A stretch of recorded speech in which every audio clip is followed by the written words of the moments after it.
Hello, everyone. Thanks so much for joining me here today as we get to talk about one of my favorite subjects, comic books. My name is Jose. I love comic books. I love talking about them. I love sharing them with you. Feel free to follow me on social media if you would like. Links are on the description below. I've also posted a link to the Marvel fan page, which has plot synopsis and character bios. So we are going to be looking at Classic X-Men number 10 from 1987. Beautiful cover by Arthur Adams of the Juggernaut going after Storm and the fallen X-Men. It is just a great cover. I like these Arthur Adams covers more than the original. So here is the original. This issue, of course, is going to look at X-Men 102. Look at that. Dave Cockrum does the cover. X-Men 102 is from 1976. Chris Claremont is the writer. Dave Cockrum does the original pencils. Classic X-Men, and the reason I'm using Classic X-Men, first of all, it's how I learned about the X-Men. I wasn't an X-Men fan growing up, but I became an X-Men. I had a buddy who just loved the X-Men, and he got me into it. And Classic X-Men had just come out, so I was able to jumpstart from essentially Chris Claremont's run. John Romita Sr. does the supplemental material, and John Bolton does the new backup story that Chris Claremont wrote. So the frontispiece is also by Arthur Adams with Terry Austin. So good stuff. I like Classic X-Men. So this is the way I think everyone should read. Classic X-Men just gives you so much more that the original issues just didn't have. So when we left off, we saw that the Storm basically had a mental breakdown because of her claustrophobia. And now the Juggernaut is laying waste to the new X-Men. So here we go. So Juggernaut says, "So you call yourselves the new X-Men, do you? Well, among the lot of you, who will stop the Juggernaut?" Look at this. Just walloping everybody, and Storm is essentially, like I said, having a mental breakdown. So Banshee says, "Who indeed? Juggernaut and Black Tom are taking us like rank amateurs, and maybe we are. We came to my family's ancestral castle to enjoy a well-earned vacation. We let our guard down, and now we're paying the price." I have a playlist. I started covering Classic X-Men from the very beginning, so every issue is in the playlist. So if you want to kind of see what's going on from the beginning, check it out. So Banshee is making his way toward Black Tom. And he goes, "Coming my way, cousin. You haven't changed, you know. The Juggernaut's stronger than the lot of you combined. And as for me, well, isn't it a pity that I'm immune to the Banshee's vaunted sonic scream?" And Banshee's like, "He's right on both counts. Blast him. Every other time Juggernaut fought the X-Men, it was Jean Grey's and Professor X's mental powers that beat him in the end. But Jean's in the hospital and Professor X is in New York. Which means we'll just have to make do on our own." And Banshee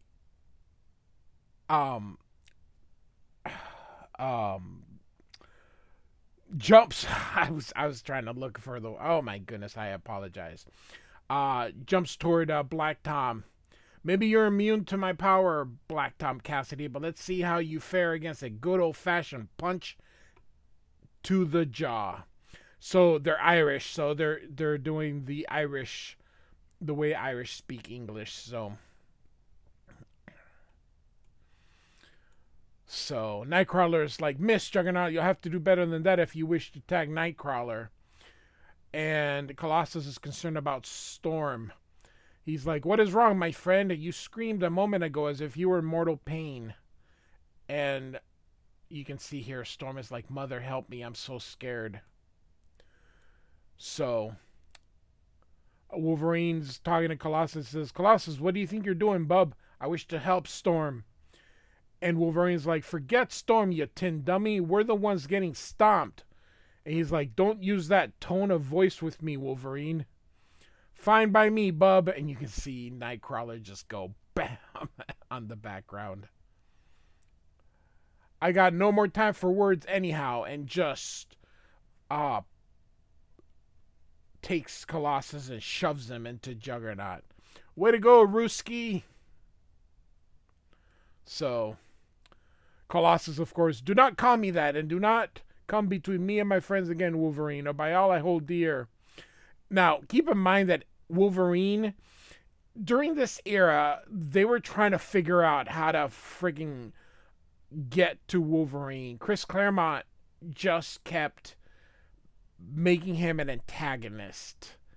And, you know, throughout the years, then they were eventually able to come to the Wolverine that we know and loved right now. But Wolverine was a bit of a jerk early on and you've seen everybody snap at him. Professor X snapped at him.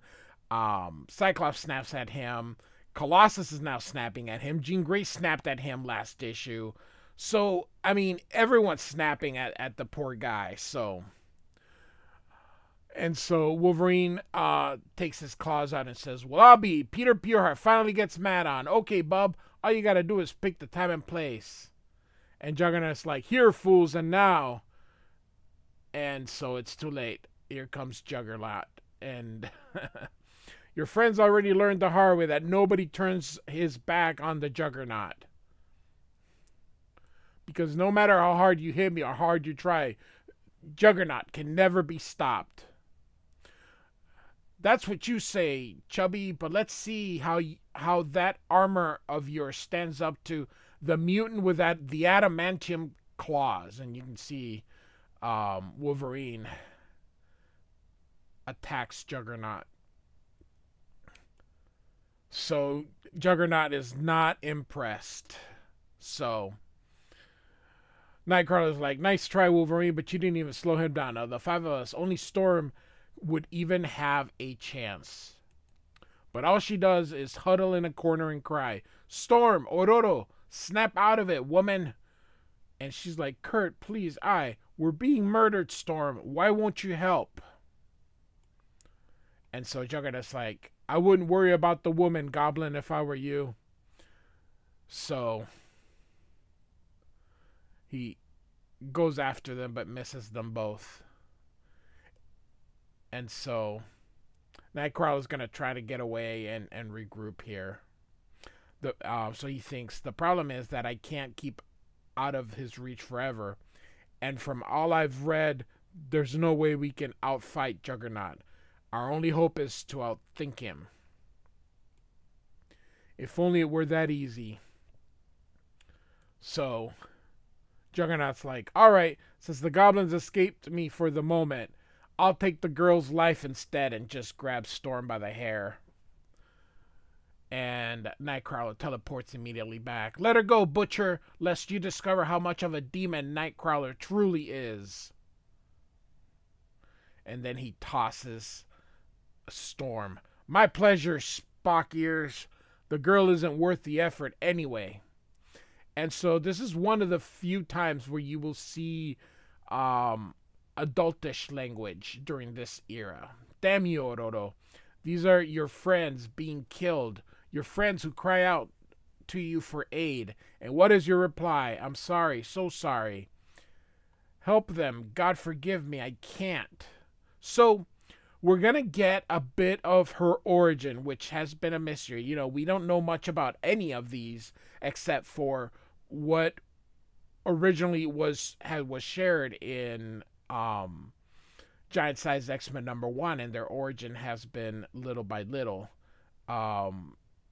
put in. But this is the first time because of the supplemental material, we have had a little bit more as to Storm's fears, but we've never really seen her origin. So we're about to get it. So we've got New York City and Harlem, and it's 1951. And so you see here, baby Ororo. Now, of course, if this was 1951 and she was born, she'd be pretty old right now. So, of course, now they don't really give dates, but,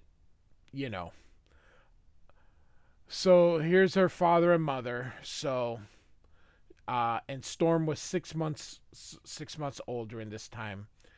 And so her dad says, "So long, 112th Street. I hope I never see you again." All right. Happy, hun? And why not? I'm going home, David, through Cairo. It's 2,000 miles north of Kenya. I know. I sometimes wonder where David Monroe, aspiring photojournalist, got the nerve to ask an African princess to marry him. From love, perhaps. That's where I gained the courage to say yes. Look at Ororo. Only a baby. She looks like she understands every word we're saying. She does, David, because she's a special child. I knew it from the instant of her conception. So here we have the supplemental material. So this is the new stuff that was done by John Romita Sr. The next 5 years were like a never-ending adventure as the young correspondent, as ambitious as he was talented, oiled his trade throughout Middle East and Africa, working his heart out, building his reputation. For David Monroe, it was the happiest of times. But that happy corner of the world has always been a white-hot cauldron, where all too often age-old hatreds and national rivalries explode into war. And so, those planes are after the Egyptian armored column on the highway, way too close to this house for comfort. We've got to get out here, andare fast. Or is it endare? As soon as the attack breaks, we'll head into the city. I'll leave you at the American Embassy until the safest place... Until then, the safest place for us is the cellar. Don't worry, you two. Everything's going to work out just fine. And so you can see this airplane's being hit, and now it's falling down. And it's going to go right to them. And goes and destroys the top of the building. Unfortunately, killing both her mom and dad. Leaving Storm an orphan. For a time, there was only darkness until pain of body and soul forced her cruelly awake. And you can see Storm. Mother. And so... And now we got the supplement to her origin. And so Storm basically grew up in the streets. She learned how to be a thief and a pickpocket. But then when she became 12, the girl became a woman. Some strange inner compulsion drew her from the city south across the Sahara. She walked for a year, 2,000 miles from Cairo to the Serengeti Plains. And though she'd never seen the majesty of Mount Kilimanjaro or veldt beyond, she knew at that moment she saw the land that she had come home. And so again, we get John Romita. This is supplemental material. It was paradise. And she made the most of it. During her great trek, she had discovered that something far more than her white hair and blue eyes made her special, if not unique. By concentrating, she could bend the winds to her will so that she could fly. At first, she had not the slightest notion of what she would do with the rest of her life, beyond ensuring her survival and some creature comforts, until local tribe elders who'd learned of her presence and rumors of her fantastic powers, asked for her help to combat the drought that ravaged the land. It never entered her mind to refuse. If her power could do some good, it would be her pleasure. And you can see here, she calls on the rain. Sometimes I wonder these powers of people, of these mutants. It's like, how far-fetched. Real quick, I just want to point out that John Romita Sr. drew during a time where you can see these hatchings that were just put in random places. I think for the cheap. I mean, but it just there's a lot of hatching in his work. And here you know, hatch. So I always just, now when you look at how people draw, you just hardly ever see that hatching. It just it looks so different. And when I look at it, I'm always like, why those marks? But you know, they just put them anywhere, and it just, I don't know. So, but you can see back then, David Cockrum here, going back to the original, how it, you know, these are supposed to be for the cheekbones, but I mean, it's just bold black. I mean, you just don't really see that anymore anyway. So we're back then to what the normality of the issue without the supplemental material. So there you had remained the girl growing into a woman, all memories of your past life fading with the passage of the years, content in your solitude, until Charles Xavier had come to lead the goddess from her desert. An ocean away, that self-same Professor Xavier stirs. And so Professor X is kind of receiving storms from all the way from Ireland. And he's like, what? I thought I heard someone call my name, but so faint, far away. And then he's like, it's storm, images flooding my senses through the telepathic rapport I share with my students. I can feel her pain and fear, and dominating her every thought is the face of Cain Marco. Scott, it's imperative I speak with you out in the corridor. And he's like, sure, I'll be right with you. So, but in the meantime, this is a perfect opportunity to introduce my roommate, Charles Xavier. Meet Misty Knight. So, Misty Knight, of course, is from Power Man and Iron Fist, who Chris Claremont was also writing. And so, my pleasure, Scott, if you please. Every second is vital. And so, well, I'm sorry for that, Misty. I've never seen the professor so brusque and rude before. That's okay. It's you I'm worried about. Something's been eating you up inside ever since that space flight. What is it, Jean? I'd like to help. I know. So tell me, Misty. And you can see all of a sudden, how would you feel if you died, then brought yourself back to life? So Professor X tells Cyclops the X-Men have been ambushed by Juggernaut and that he needs to leave for Ireland immediately.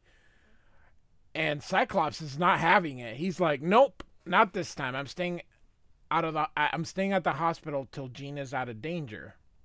And of course, we're seeing early on, Chris Claremont really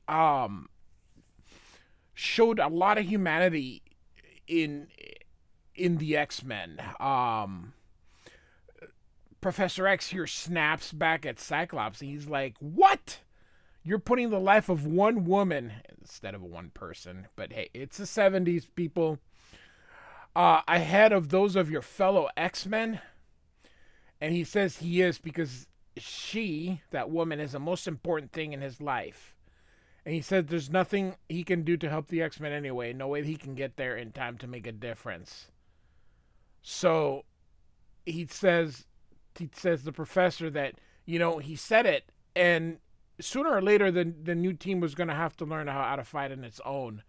And he said, callous as it sounds, that time is now. Of course, look at Xavier lifting his hand like he's going to smack him.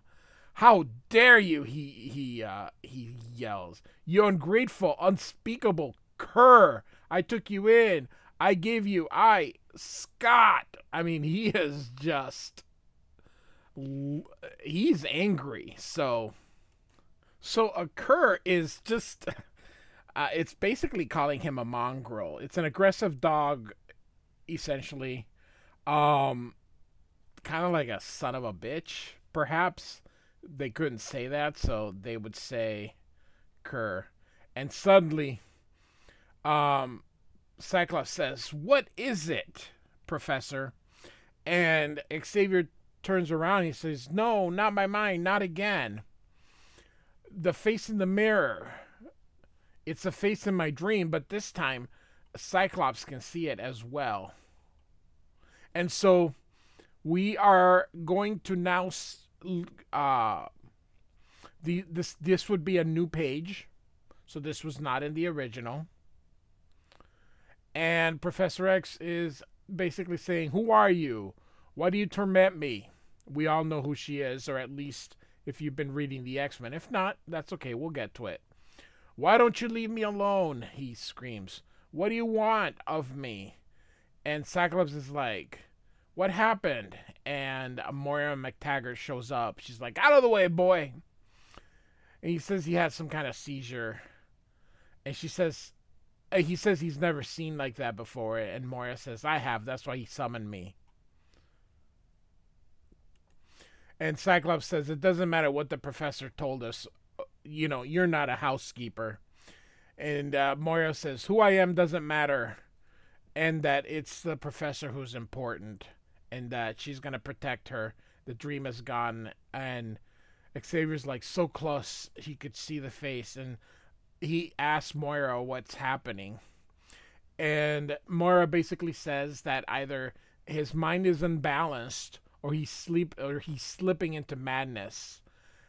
Or basically the consciousness, he is interfacing with them. And she says she doesn't know which one is worse. So, we're back now. In the original X-Men, it cut from that where he saw her in the mirror to here.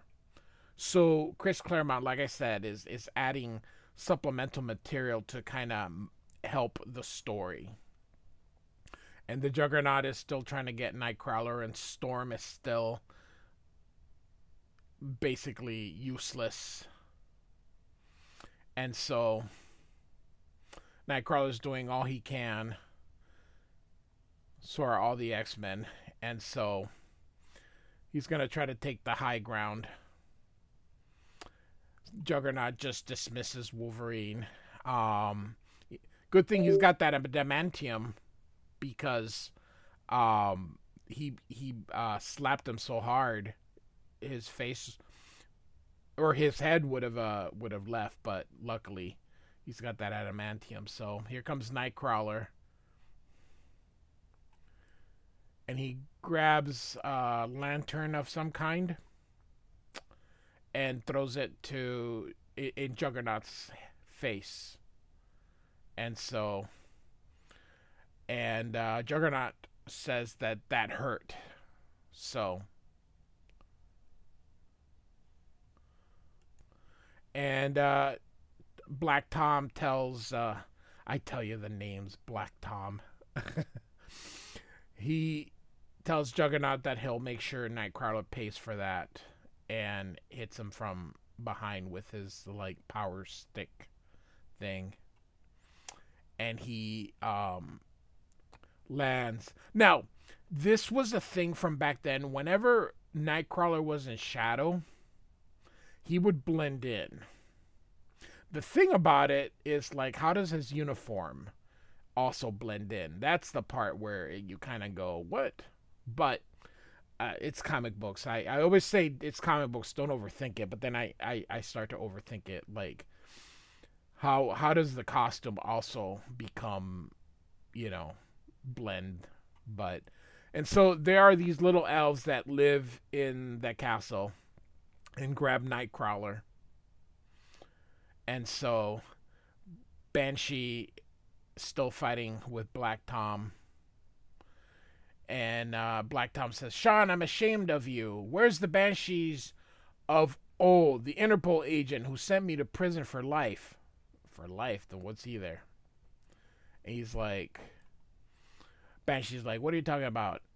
And he says, you've asked me no questions, cousin, not even the obvious one, such as who freed me and the Juggernaut from prison, and who gave us the money and knowledge to take this castle and turn it into a death trap. And he hits him in his stomach with that walking stick and says, in short, who paid us to kill the X-Men? Such a pity you'll die without ever knowing.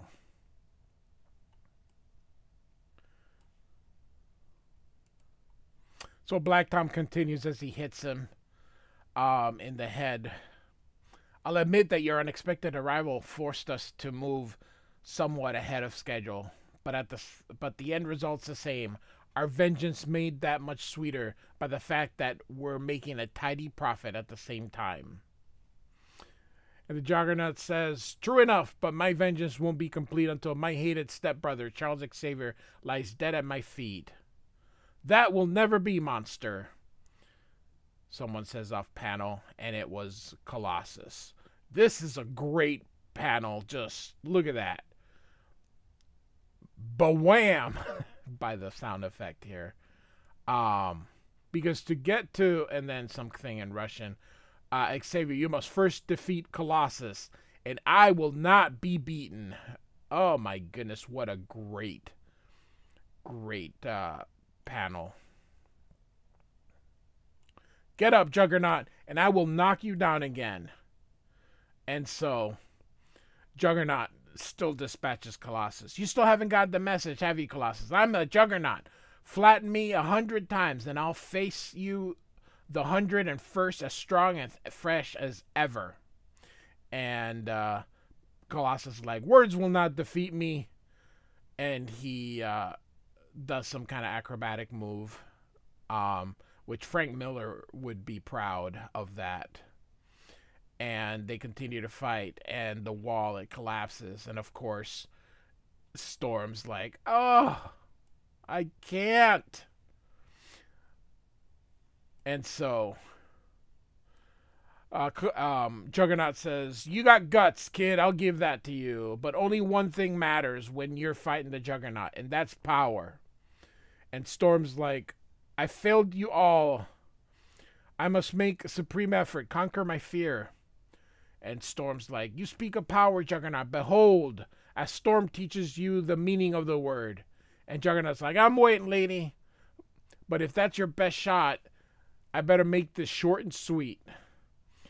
And he's hurling her force bolt back at her. She's too weak to resist. I don't know if it works that way, but hey, whatever. Chris Claremont probably didn't want to have her punched. And so they're beating Black Tom. The only one left who matters is Xavier, and I know how to get him. He's got a constant telepathic rapport with his students. If they're hurt, he feels it. Hurt them bad enough, and Charles Xavier will walk into our trap as a meek and defenseless as a lamb to the slaughter. Next issue, The Fall of the Tower. But because this is classic X-Men, there is a backup story, and it's called Tag Sucker. Now, the lettering is by Tom Orzechowski, my top 3 favorite letterer. John Bolton, he's a Brit, is performing the art here. So, I'm Wolverine, loner by nature, hunter by trade. But I've joined the X-Men now, and since New York is their home turf, I've come to make it my own. Don't much like cities. Too big, too crowded, too flaming noisy. I prefer wild country. Been at it the better part of a week, wandering Manhattan and the outer boroughs, sizing up the city and its peoples. This is Times Square's called the flashy trash heart of the Big Apple. Some apple, some heart. So, again, Wolverine now here kind of, I love how they kind of give you the all of Times Square in just one splash. I'm minding my own business, not expecting trouble. He's gonna light up a cigarette, and suddenly, first mistake. Tom Marzikowski, great letterer, absolutely great. Every sense kicks into combat mode. I do a fast 360, scoping every bod around me. Nothing. And here, tag, sucker, you're it. Behind me, nothing. I heard that laugh. The guy was close enough to touch. I was alert. Why didn't my senses warn me? What the blazes is going on? Too open here. Too many people. Without a scent to lock in. My guy could be any one of them. Might even be part of a team. Creep wants to play. I'll oblige him with a game. And Wolverine takes off. He'll never forget. So he jumps on a car to go up the fire escape. These moves are second nature. Not so long ago, I used to be a secret agent. Did most of my work in Siberia and in the Western Pacific. I was the best. Haven't lost my touch as he climbs up. I'm not trying to lose any pursuit. I want him after me. But on my terms. The idea is to take this scrap somewhere we can finish it in private, but my trail stays clear. Nobody follows. And so now he's in Chelsea. Old rough-edged neighborhood, turning young and fancy as the gentry move in. Buildings are being rehabbed all over. Stores that have been here generations are changing hands, selling out, turning trendy boozer as old and downscale, and comfortably friendly. This won't last much longer. Too bad. Ain't crowded. Nobody's a threat. So, Wolverine walking in. I love him out of uniform. Find a corner, sit back with the walls facing the room, with a view of all the exits, clear field of action, handy way out if I need it. Old habits, trust no one, take no chances. So you can see Wolverine's about to sit down and he's looking. That's how you survive. And the guy here says, looking for trouble, fella? He says, nope, just being careful. And the guy's like, pays to be careful. Pays more to be considerate if you can, my friend. Take it outside, meaning like a fight, like if he's gonna fight. Doesn't want him to fight in here. I make the man nervous. I make everyone nervous. Ain't like normal folks. Word for my kind is mutant. Homo sapiens superiors. Next step, I'm told, in humanity's evolution. Big flamin' deal. In my case, that means my physical senses are unimaginably keen. I live by them. Others die because of what they tell me. What I see, what I hear, what I smell, what I can touch, taste, and feel, my senses and my instincts, they define my reality. Pretty cool. I never stop looking at everyone, everything. I haven't lost my challenger. He's outside, waiting, watching, just like me. He'll make his move in his own good time. I finish my whiskey. In a while, I'll have another. And so this woman kind of looks at Logan. Another aspect of my power is a healing factor. My body repairs itself, counters any poison, disease, wounds, makes me real hard to kill. So you can see here, and you can see the smile. In the window, I saw a smile. It's him. He takes off. And the lady's like, hey, this ain't no football field, fella. And Wolverine is outside. He's like, gone again, but where? How? So fast? Ain't possible for a body to cover his scent so completely. Unless he doesn't exist.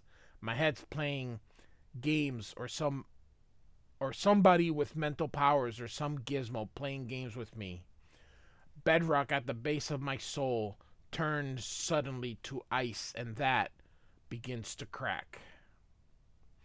So the lady comes out and she's like, I thought you had some class, cowboy. But you're better off home on the range romancing the buffalo. Wolverine's like, she's part right. This ain't home, probably won't ever be. Too many flamin' rules choking my soul like these buildings eat up the sky. I want to run, to howl, to hunt. And the guy's like, I warned you, fella. You said take it outside, just being neighborly. Yeah, right. I run a clean place. No trouble, no grief. Go somewhere else. And suddenly there's a scream. And Wolverine's like, the girl. I know what we'll find.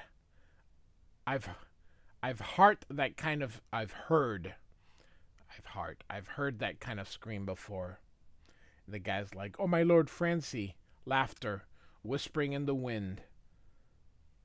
Telling me I'm next. Wolverine's kind of looking behind him. I love this panel because it's looking up from the body. Good stuff.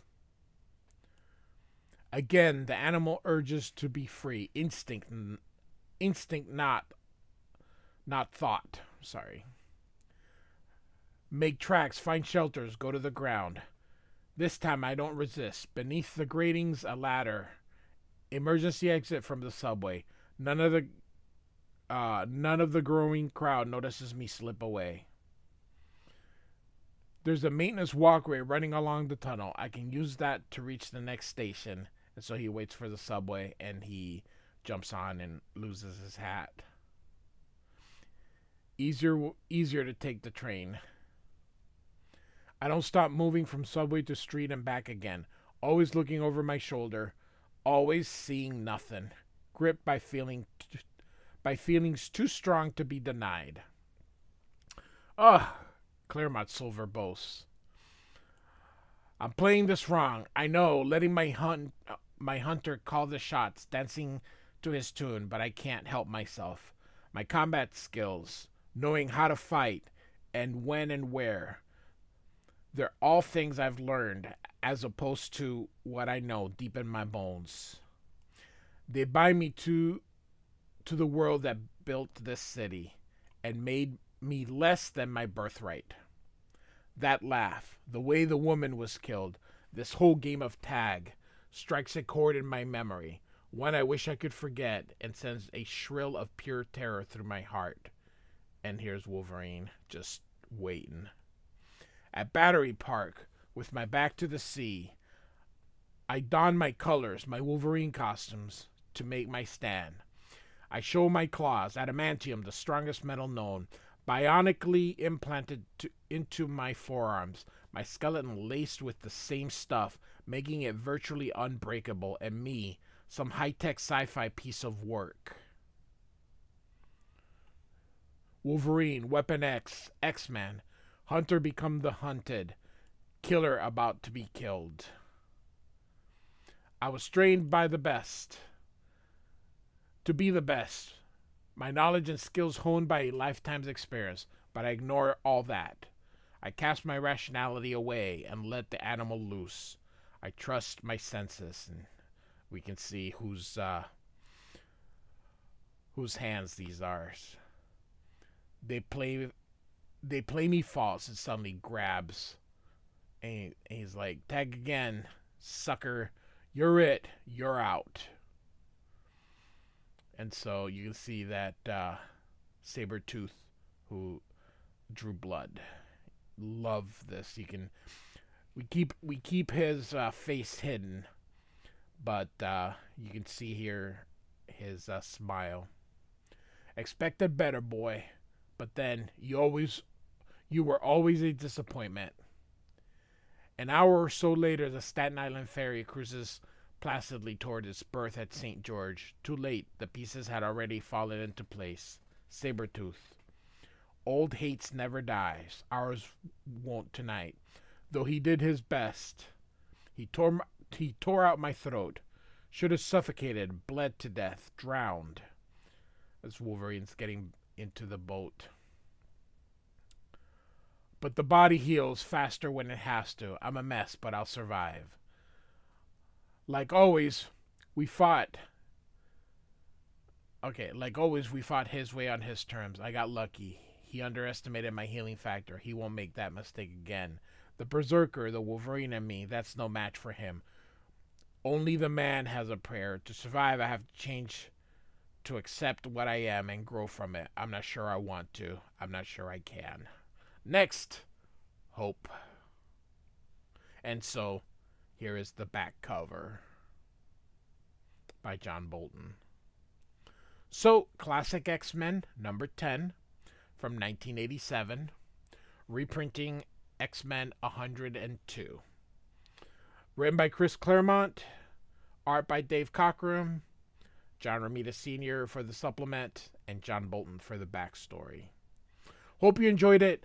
I love the Classic X-Men.